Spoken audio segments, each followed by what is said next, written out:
Infrastructure 32,000 घरों और 700 अहम ठिकानों पर बरसाई मिसाइल। यूक्रेन के डेप्यूटी मिनिस्टर येवगेन का दावा।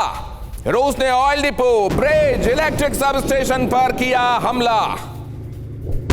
और जरा ये देखिए ये किन जगहों पर हमले बोले जा रहे हैं और इससे क्या यील्ड मिलेगा यहां युद्ध में रूस को, और क्या उससे वाकई फायदा होगा। जरा देखिए जो दावा किया जा रहा है वो ये दावा किया जा रहा है कि असल में नेटो में शामिल होकर तो रूस के लिए गड्ढे खोदने की कोशिश थी ना यूक्रेन की, लेकिन ये बूमरैंग हुआ है। ये कैसे आया जरा देखिए। ज़ेलेंस्की ने ये किया, गड्ढा खोदा, नेटो में जाने की मुनादी की, जा नहीं पाए, लेकिन हुआ क्या, नेटो से जमकर हथियार और अटैक करने के लिए प्रोवोकेशन, ये दोनों मिले।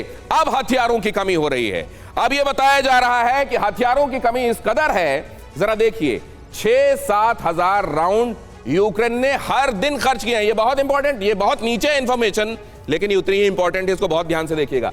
6-7 हजार राउंड, और ये जनरल सिवाच हमको बहुत अच्छे से बता पाएंगे। लेकिन क्या हुआ है, 40-50 हजार राउंड रूस ने रोजाना फायर किए।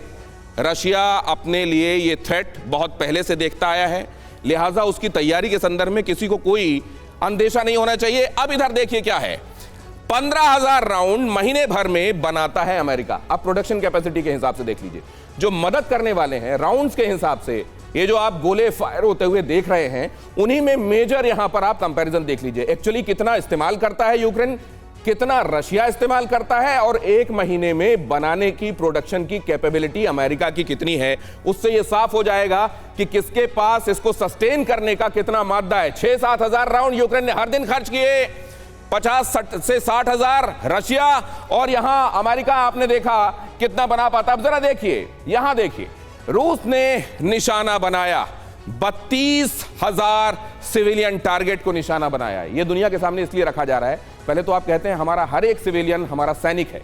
जब आपने सिविलियन को सैनिक बना दिया तो फिर आप यह क्यों बता रहे हैं कि सिविलियन इंफ्रास्ट्रक्चर पर हमला हो रहा है, ताकि रूस को विलिफाई किया जा सके, क्योंकि रूस प्रोपेगेंडा में उतना महारथी नहीं है।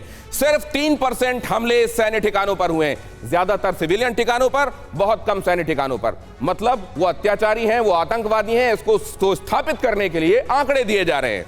700 इंफ्रास्ट्रक्चर्स को निशाना बनाया गया है, और इस तरीके से वहां लोगों का जीना दूभर हो पाए, इस बात को इंश्योर किया गया है। और ये इंश्योर किया गया है, देखिए किस किस को हमला, कहां कहां निशाना बनाया गया। एयरफील्ड को निशाना बनाया गया है, लेकिन इसमें सिविलियन एयरफील्ड्स भी हैं, मिलिट्री एयरफील्ड्स ही नहीं।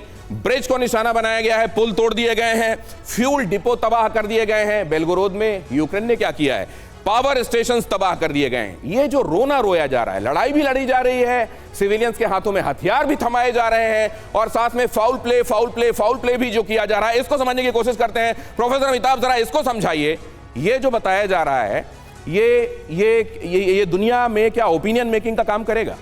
देखिए इस वॉर में साइऑप्स का एक बड़ा रोल रहा है, साइकोलॉजिकल ऑपरेशंस का, और उसमें यूक्रेन ने महारत हासिल की है। अभी आप कह रहे थे कि जैसे माताएं और बहनें रूस में विरोध कर रही हैं, यूक्रेन में माताएं बहनें हैं ही नहीं, वो सारी बाहर चली गई हैं, क्योंकि सिर्फ जो यंग मेल पॉपुलेशन है सिर्फ वही है, और उनको भी इन्होंने सैनिक बना दिया है। तो जितने भी आर्मामेंट्स और जितने भी फ्यूल डिपो और जितने भी पावर स्टेशन जो आप दिखा रहे हैं इन्होंने डिस्ट्रॉय किया है, वो सिर्फ 2 महीने के सस्टेनेंस के लिए, नवंबर, दिसंबर और एट द मोस्ट जनवरी तक ये सस्टेन करेंगे।